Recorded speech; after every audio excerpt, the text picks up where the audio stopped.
Hey everyone, I have a mega product for you today, the Omega Bronze Coconut Perfect Tan from Marc Jacobs, and this thing is ginormous. So Marc Jacobs already makes an Omega Bronze bronzer, and it is fairly large, but the color on it I don't quite like. It's a little orangey. This is a much better color, especially for fair skins, and I'll show you how I put it on today.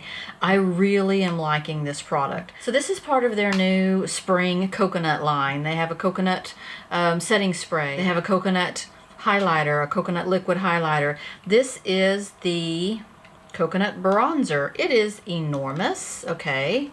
So look, it's like as big as my head. You could definitely use this as a full body bronzer. You could bronze yourself some abs. You could bronze, your collarbones. I don't know, whatever you bronze on your body. I don't do that, but anyway, this is like a full body bronzer right here because it is so enormous. It is matte, and it does have a slight coconut smell. I don't really get a lot of coconut out of the smell of it. It smells like something that's familiar. Baby oil. That's what it smells like. It smells like baby oil. But it smells like baby oil. I'm not really getting any coconut out of it. Anyway, the color and the texture of this, fantastic. So I tried this on in the store. I picked this up at Neiman's this weekend, and I was just really impressed by the fact that it is not orangey. It is not that ruddy, weird, reddish burgundy that I sometimes get out of bronzers and contour products. It is such a good color. So I have it on today, and look at how natural the coloring is on it. I would put the coloring of this somewhere between Too Faced Chocolate Soleil and their Milk Chocolate Soleil. So for example, here is the Milk Chocolate Soleil. I have a deluxe sample of it. It's like a light gold, like golden brown. And then this is the regular Chocolate Soleil. It's in one of my little mini palettes that I got for 500 points. So see the color difference there? Well, look at this Omega Bronzer. It is somewhere between those two colors. And that's why I think that's perfect, because this one's a little deep on me sometimes.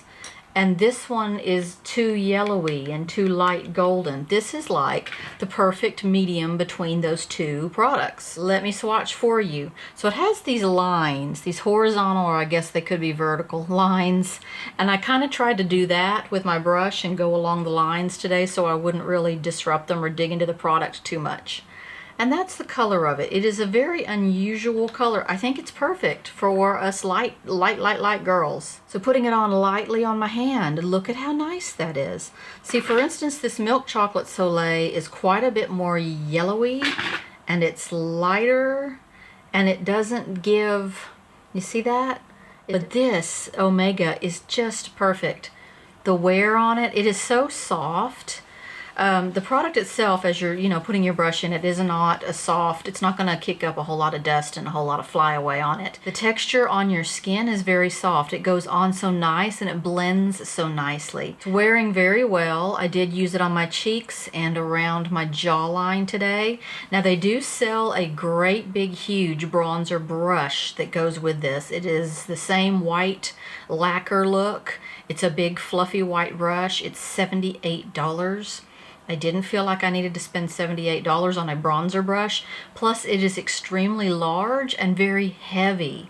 I picked one up at Neiman's and I looked at it and I'm like, no, there's no way. I mean, I think it would make a good, and it's huge. The brush part on it is enormous.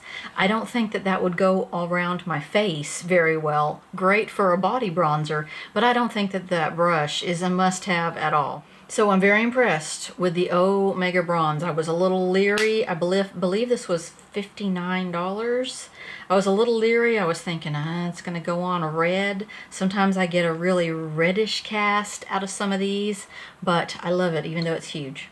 Okay, a product I'm very impressed with today. I've tried this out for the first time today, and I'm so impressed. This is Physicians Formula Insta Ready Full Coverage Concealer. It comes in a little bitty tube like this with a cap, and it is a pump style product. It does come with its own little applicator sponge, and I used this today.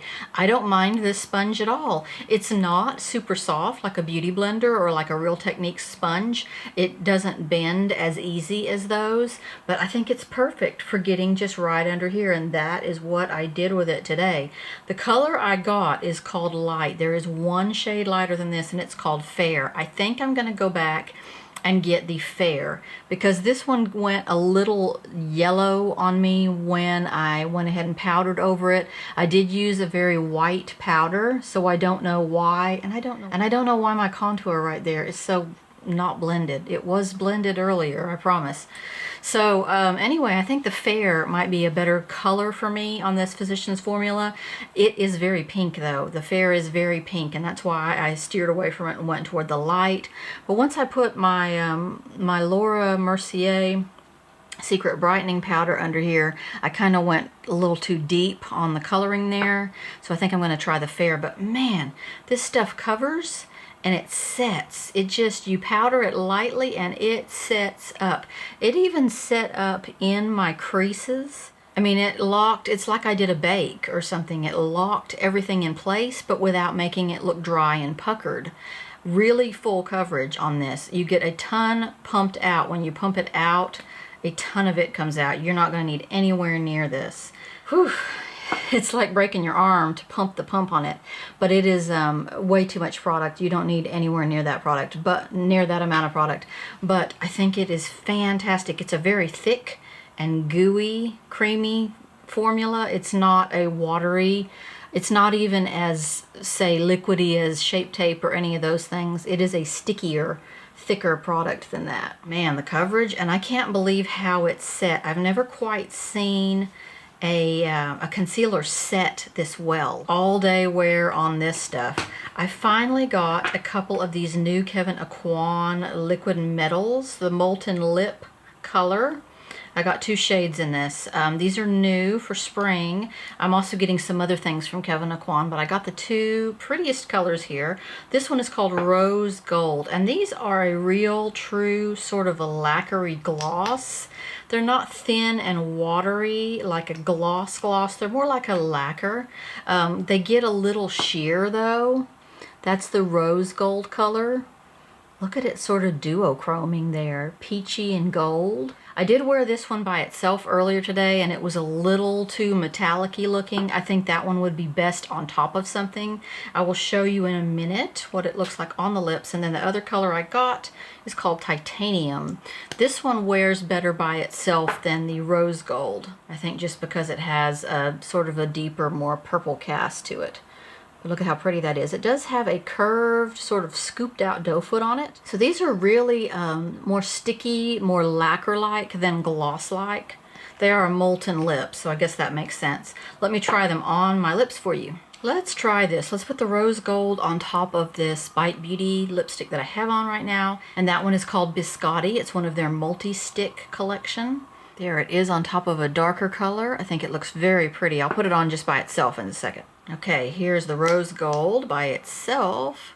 You know, I think really the best way to wear this color is to do a sort of a darker liner, not a super dark liner, but sort of a mauve colored liner. Maybe put a little bit more liner on your lips than usual, maybe bring it in a little bit more, and then put this in the, dot this in the center and sort of fade it down into that liner. There, I put some Urban Decay 24/7 Glide On Lip Pencil in Naked. I put that around. That looks much prettier than just sort of the Rose Gold by itself, I think. And here is Titanium. See, this one has more intensity, more color, more pigment than the Rose Gold. That one's pretty. These have a really unique shimmer to them. I think they're absolutely beautiful. I can't wait for the rest of my Kevyn Aucoin stuff to come in. So I hope you're enjoying the Marc Jacobs Omega Coconut Bronzer. Let me know what you guys think about it. It is just enormous. So it's going to stand out in my bronzer, highlighter, blush drawer for sure. And of course, I love the packaging on Marc Jacobs stuff. It's so luxurious. Tom Ford and Marc Jacobs, they just really have it down on the packaging. They just make us feel like we're using just the highest, most luxurious products, don't they? So I'll see you next time, and thanks for watching and everyone's continued support of my little channel, and I'll see you next time.